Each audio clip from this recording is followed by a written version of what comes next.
Ukraine और रूस के बीच चल रही जंग लगातार जारी है और इसी बीच यूक्रेन के ऑक्टीरिका में एक सैन्य ठिकाने पर रूसी सैनिकों की तरफ से भारी गोलीबारी में यूक्रेन के 70 सैनिकों के मारे जाने की खबर सामने आ रही है। हालांकि इस रिपोर्ट की तत्काल पुष्टि नहीं हो पाई है। आपको बता दें कि सूमी प्रांत के गवर्नर दमित्रो जिवित्स्की ने टेलीग्राम पर यह जानकारी दी।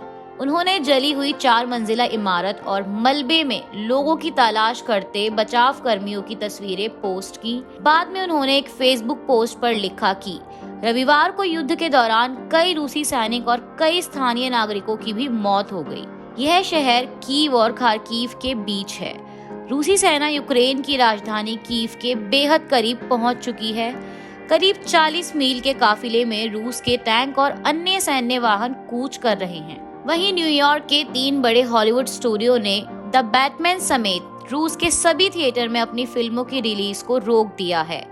Warner brothers, the Walt Disney company और सोनी पिक्चर्स ने सोमवार को कहा कि वे रूस में अपनी फिल्मों की रिलीज को रोक रहे हैं। इसके साथ ही कैनबरा ऑस्ट्रेलिया के प्रधानमंत्री स्कॉट मॉरिसन ने मंगलवार को कहा कि उनका देश रूस का मुकाबला करने के लिए यूक्रेन को $5 करोड़ की मिसाइल, हथियार और अन्य सैन्य उपकरण मुहैया कराएगा। मॉरिसन ने कहा, इन हथियारों में से अधिकतर घातक श्रेणी में आते हैं। इससे पहले मॉरिसन ने यूक्रेन को पिछले हफ्ते केवल गैर घातक सैन्य उपकरण मुहैया कराने का ही वादा किया था। वहीं यूक्रेन के खिलाफ रूस की सैन्य कार्यवाही अभी तक भी जारी है। दुनिया भर के कई देश यूक्रेन को मिलिट्री इक्विपमेंट भेजकर मदद कर रहे हैं, लेकिन रूस ने इन देशों को चेतावनी देते हुए कहा है कि अगर इन इक्विपमेंट का रूस के खिलाफ इस्तेमाल किया गया तो इन्हें भेजने वाला देश जिम्मेदार होगा।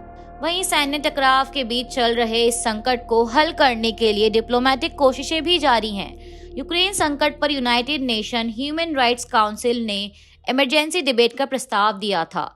आपको बता दें कि United nation human rights council में कुल 47 सदस्य होते हैं, जिसमें से इस प्रस्ताव के पक्ष में 29 और विपक्ष में 5 वोट पड़े। वहीं भारत समेत 13 अन्य देशों ने इस वोटिंग में भाग नहीं लिया। बहरहाल अन्य देशों द्वारा यूक्रेन की मदद किए जाने पर आपकी क्या राय है, हमें कमेंट बॉक्स में जरूर बताएं। ऐसे ही और वीडियोस देखने के लिए सब्सक्राइब करें विजन को।